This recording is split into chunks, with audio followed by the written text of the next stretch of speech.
can tell you not to sing your story? Who all can tell you that you're singing off key? You are the dancer, you are not the dancer. You are the song, not the one who sang. Be a beautiful songbird. No, you tell the truth.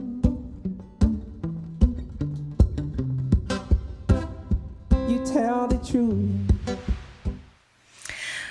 Welcome, everyone. I'm sure you've heard about meditation, right? You've also, I'm sure, heard of the power of practicing things like mindfulness and yoga for health, for stress management, for life overall.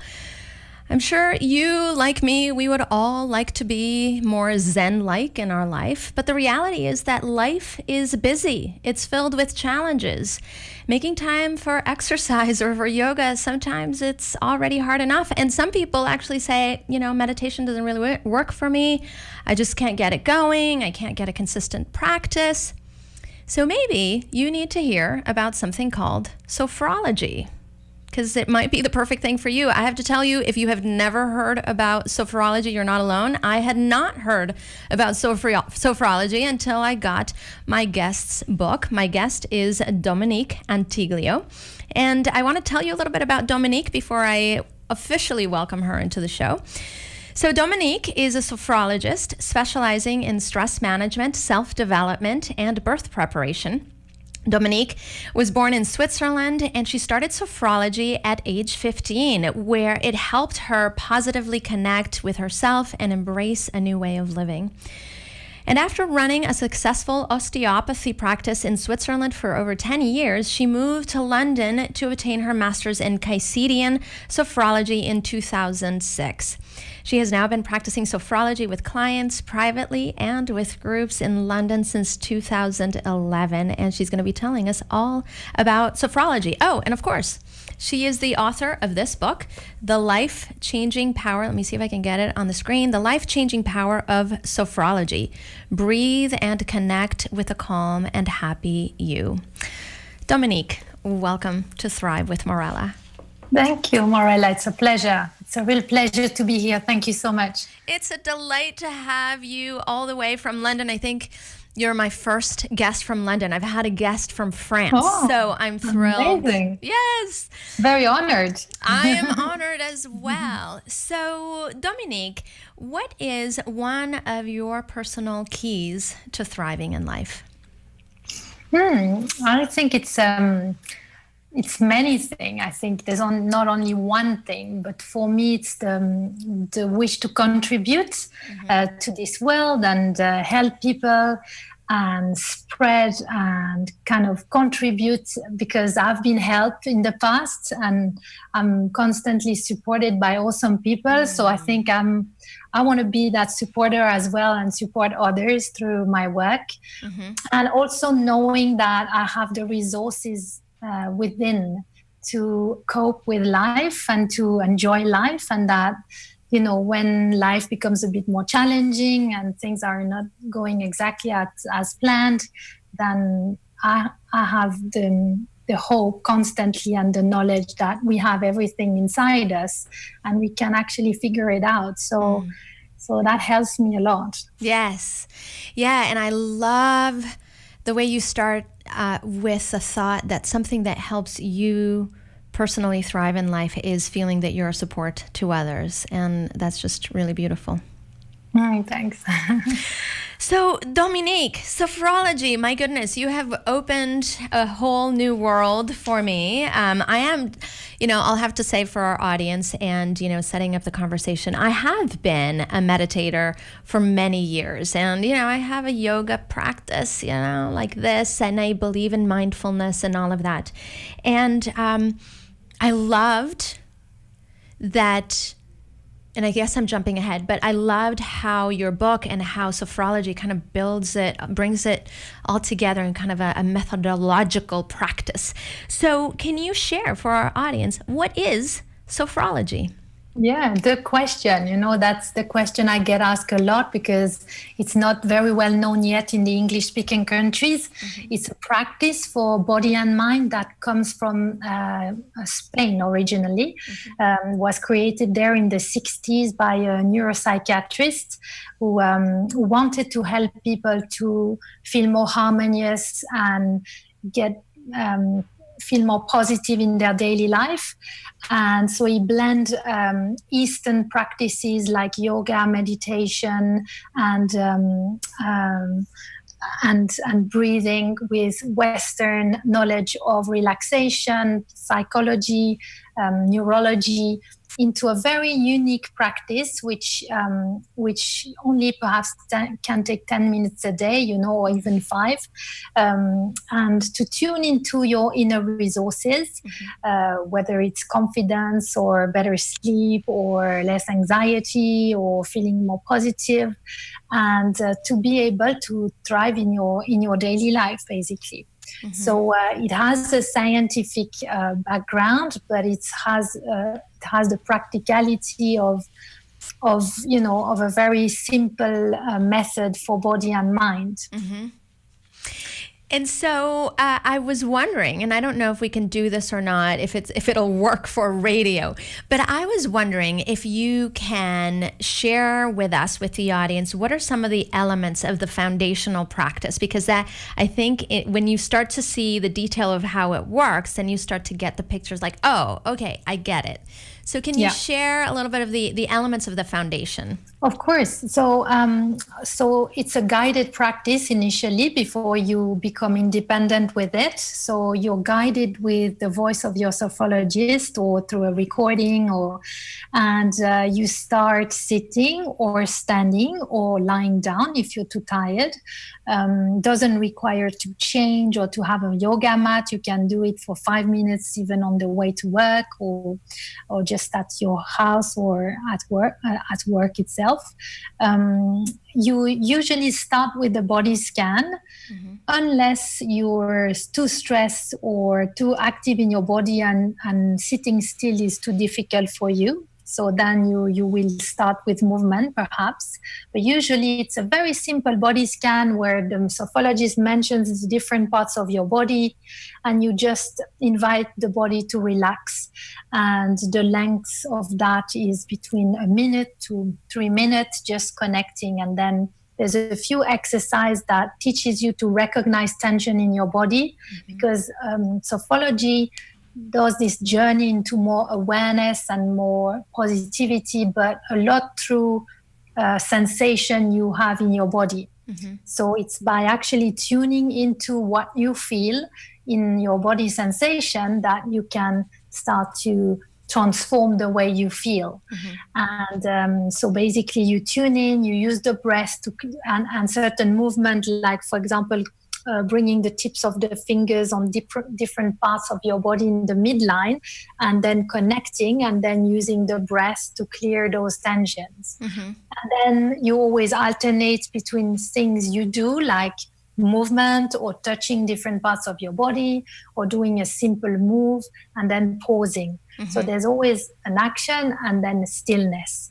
And it's because you have this kind of rhythm to it that you're able to become the observer of your sensation and start to build more awareness.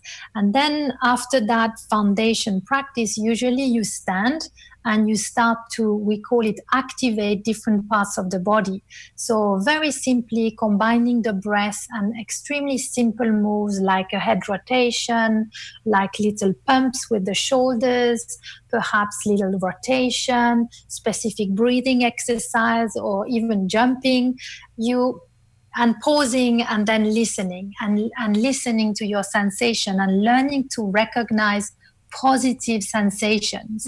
Because I think we spend a lot of time listening to, oh, my shoulders are tight, or my back is hurting, which is part of reality. And sophrology doesn't, ask us to embrace that and to look into this, but also to transform it by by connecting on the positive and seeing, oh, but maybe there's one part of my body that's really relaxed now, or there's, and then you have 12 levels in Sophrology. So each level of the practice allows you to discover an aspect of yourself. So the level 1 is those standing exercise where you activate your body to recognize you have a body and you can connect with it positively. And the level 2 is the mind. So we do different sitting exercise where we do some very wonderful visualization and also connecting it to your reality. So you may use visualization for preparing for an event, for example, speech, birth, competition. So you can perform, if we can call it like that, not in the term of birth, of course, but an exam or a sports performance, then you will not only be able to perform to your best, but also stay centered and be resilient no matter what happened on the day. And so on. It carries on through different exercise, even including the sound of the voice, where we learn to connect with energy and with our body is also energy. So how do you connect with that, and how do you shift the energy of your body? So I think you definitely end up wiser and more aware. And more aware. As I'm hearing you and remembering reading through your book, what's coming to me is that we often overlook, we don't realize the importance of the awareness of the body, and that what sophrology seems to do really well as I'm seeing all these exercises and saying, oh, this is actually a method to apply mindfulness in a really powerful, simple way that helps people to start to reconnect with the body in a really focused way. Okay, so like you said, focus on the face and the top of the body, and then maybe the neck and shoulders, and then the heart. So it helps people follow the steps to reconnect with their body and start being more aware of what's happening in their body. And so do you believe that it's that awareness, that reconnection, that is what makes sophrology work?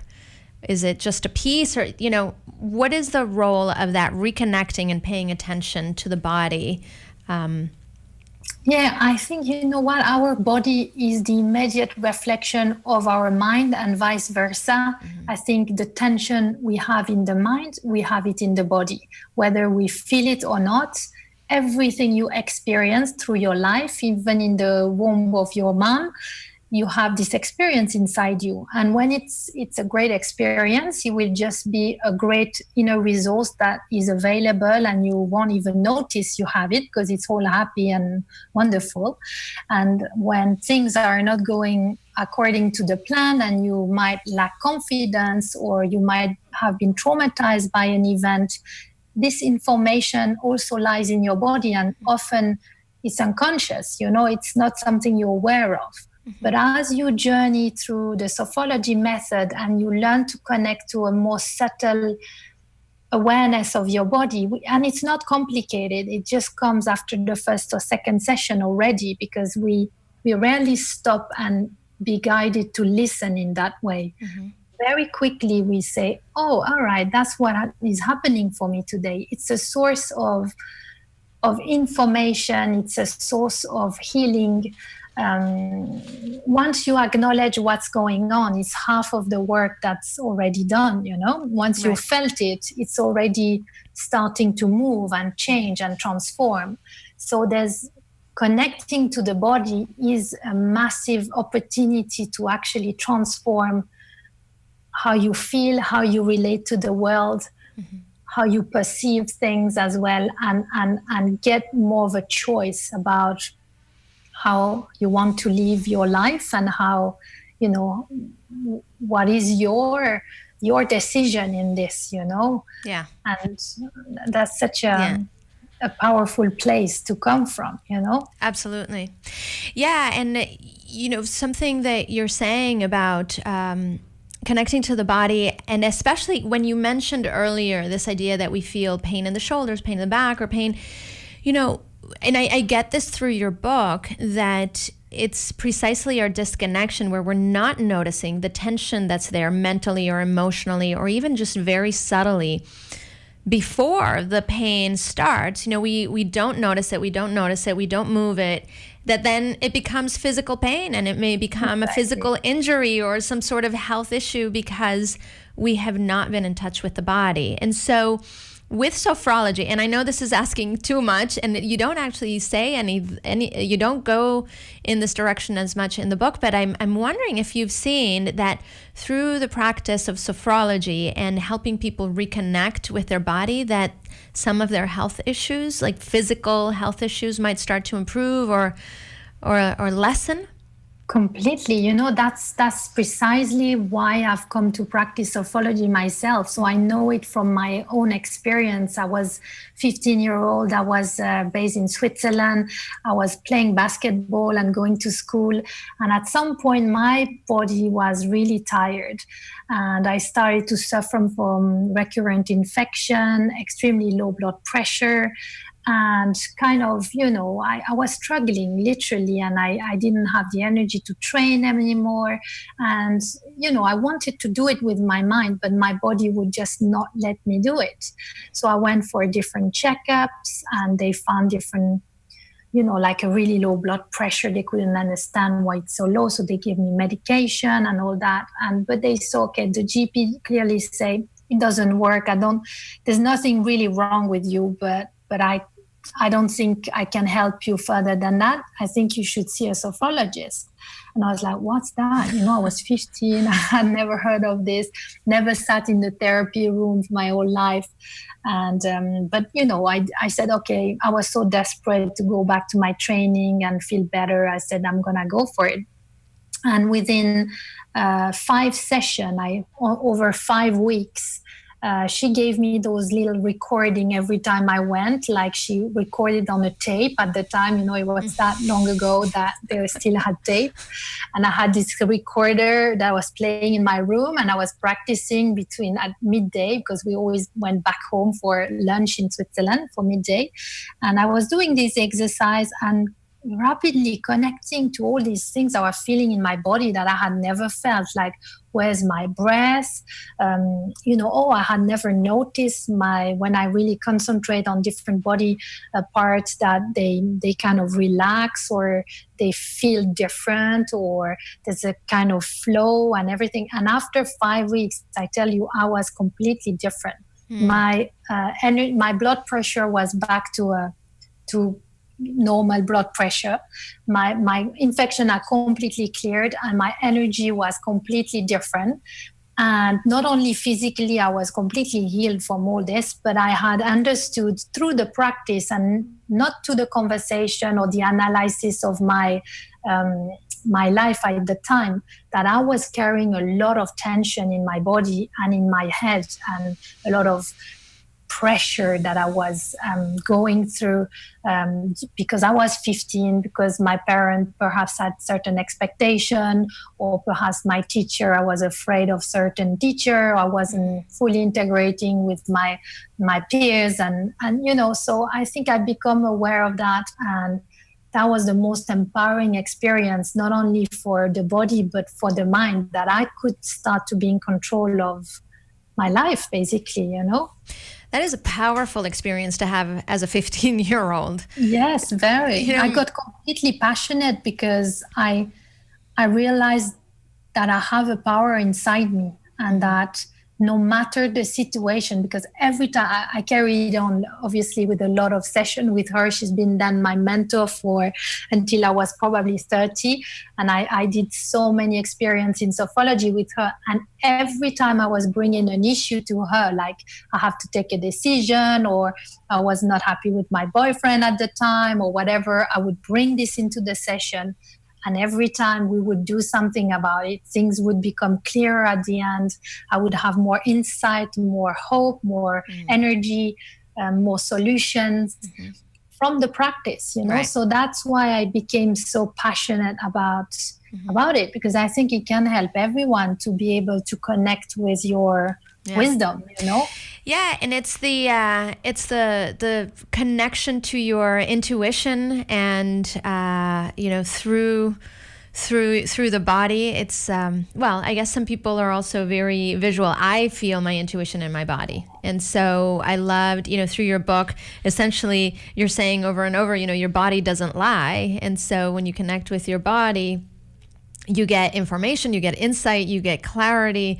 You notice, oh, I'm carrying tension, or I'm carrying anger or stress. You actually start to notice all of these things. And I loved that you have little exercises or techniques for different things. And you mentioned that you can adapt them for different things, but I loved you've mentioned releasing stress and anger. And yes. And so I thought we could talk a little bit about releasing stress and anger, because I don't know. You have to be a yogi, a Zen master to not have stress in life, But can you share with the audience, like, how does sophrology tackle or help someone release stress and anger? Yeah, I think first of all, having stress in your life or feeling angry has to be acknowledged and welcome. We all, there's only one people in the whole universe that can, maybe the Dalai Lama is over that step and he can teach us, But I think most of us, we are in the world, and with the stress we have, and life is happening, and we learn all the time, and we challenge. So I think anger is a totally normal response, and we should acknowledge and feel that it's okay to be angry first, and not think that because we're angry, it's a sign that the body sends, that the mind sends, that our emotion sends, to let us know something is out of balance. We should act on this or not. We should reflect. We should take a step back and try to, So Sophrology offers different exercises to release tension and anger. And there's one that I particularly like, which is called the pump, and where you pump your shoulder up and down whilst you hold your breath. And then perhaps you concentrate on the tension you have or the anger you feel, and you process it, acknowledging or almost increasing it with the movement of your body. And then with the exhale, you take the time to really decide, okay, now I'm ready. I've experienced it. I can let it go. Mm-hmm. I decide to consciously let it go. And it's like a clearing, you process, you learn to process things as they come in your life. Mm-hmm. So you don't end up your day completely drained because you had to surf over the surface the whole day, and then you lie in bed and realize, I'm angry against my boss, my husband is getting on my nerves, my child doesn't behave, and all this tension you hold throughout the day. Just being able to let it flow better and anticipate, Yeah. And I loved in your book how you talk about anger, and because I completely agree with you. Anger gets suppressed, pushed aside as an invalid emotion. We're not supposed to feel angry, when in reality, anger is a perfectly valid emotion. And completely. And it needs to be acknowledged, and actually it can have some great information about boundaries that have been crossed, or things that you need to act on. But, hold it, as you say so well in the book, not acknowledging it, pushing it aside, it just gets stored and held in the body. And so I love that you bring this very specific technique to help somebody move through the anger, move it out, but then say, okay, well, what is needed here? And the thing that I loved about learning about the sophrology practice is that you encourage writing some notes after every session. Yeah. So that's can you called talk about phenodescription? That's called in the sophrology term, which means you taking a moment to describe what has happened during your session for you, like in terms of what did you feel? Maybe you struggled that day to concentrate. Maybe you had great images about your future. Maybe you had an intuition.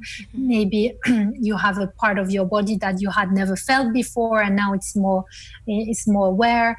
And so basically you describe this, and as you move through the Sophrology journey, perhaps after 10 or 15 10-minute practice, you can go back to the beginning and you will actually see that you have evolved in the way you describe things, in the way you feel your body, perhaps, or in the awareness of the practice, and that you actually go deeper and deeper, or don't mention anymore, perhaps that tension in the neck. So it gives you a more rational connection to your work, so you can actually just observe what's going on. And we're not trying to rationalize and say, for example, I have pain in my body because of this. We all know more or less why we have certain things, but then maybe there's other things there. And if we remain completely open and just connect with what is, sometimes we get better learning. Or insight, And do you find ever in that pheno description, that little bit of journaling or writing at the end of a sophrology practice, do you find that, for example, in the practice of releasing anger, releasing stress, that maybe what comes is that the insight of what the appropriate action might be, or that you get that sort of clarity? Or do you typically keep it more to the sensation in the body? Oh, no, I think it's body and mind. I'm mentioning the body as a way to connect to your whole self. And first you kind of defocus your mind towards your body, so you can kind of let go of the tension of your mind, right, by being busy with your body.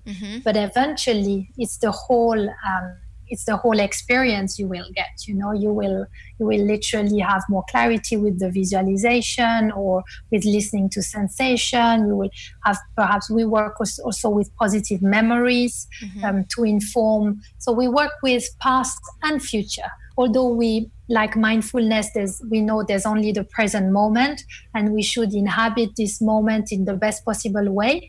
But if we work on the past and the future, and have clarity about our values, about what we want to do in life, about our projects, and we get that focus right, and we understand how the past has served us in a positive way, then we can let go of past and future and fully be in the present. So it's, the aim of being present is actually there, but the way to get there, it's different than mindfulness. Yeah, it is. Yeah, it's definitely different than mindfulness, because you are involving the aspect of mindfulness of being present and observing, witnessing, but then you're also using very specific activities, exercises, techniques that, with a purpose in mind. Exactly. Yeah. It's a bit more aim driven in a way. For example, it's been extremely famous on the continent with athletes. Like, for example, there was a very famous golfer, Steve Ballesteros, who was actually a great fan of Sophrology and studied with the founder, and really says he owes his success to Sophrology. I'm going to stop you for a moment, because we're going to have to say goodbye to our TV friends and invite you to continue listening to our conversation on 99.3 FM or on the podcast, which is thrivewithmorella.com. My guest today is Dominique Antiglio, the author of this book, The Life-Changing Power of Sophrology. So we're going to talk about sophrology, how it helps you achieve your goals, sports performance, have a wonderful birth, perhaps success. So tune in on the podcast, and thank you for joining us. So Dominique, so you were telling us about sports performance. So yes, that it's one of the way, and one of the reason it really became famous on continental Europe. It's because sports people have really used it and spoke about it in the media, and as a way to mentally prepare for the competition and really performing to their best and recuperate more quickly. And so now, there's the French rugby team, for example, which is known to have used Sophrology. The Swiss ski team, for years, they actually were trained by one of my teachers. And so it's been around. It's been something that is stress management, self-development, but also sports.